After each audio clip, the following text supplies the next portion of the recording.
La Joconde a été volée au musée du Louvre, et ça, sans effraction, sans alarme. Aujourd'hui, je te parle du vol le plus célèbre de l'histoire. Le 22 août 1911, le musée ouvre normalement, mais rapidement, un vide est constaté sur un mur. Mona Lisa a disparu. Commence alors une panique générale. La police fouille tout, les journaux s'emballent. Comment le musée le plus célèbre du monde a-t-il été cambriolé sans alerte ? L'affaire prend des proportions énormes, on en parle à l'international, et ce qui est fou, c'est que des milliers de personnes se ruent pour contempler l'emplacement vide.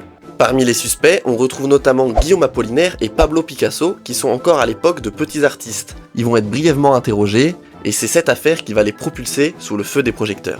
En réalité, le coup vient d'un homme ordinaire, Vincenzo Peruggia. C'est un ouvrier italien qui travaille au Louvre. Le 21 août, soit la veille de la découverte du vol, Vincenzo entre tôt en tenue de travail, démonte le cadre, glisse la toile dans sa blouse et s'en va comme si de rien n'était.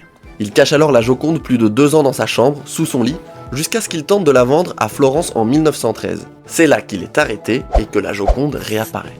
Peruggia voulait simplement ramener la peinture en Italie par pur patriotisme et ne sera emprisonné que quelques mois. Et si tu connais la Joconde aujourd'hui, c'est sûrement grâce à ce vol, car la retombée médiatique était tellement forte qu'elle en a fait le tableau le plus célèbre du monde.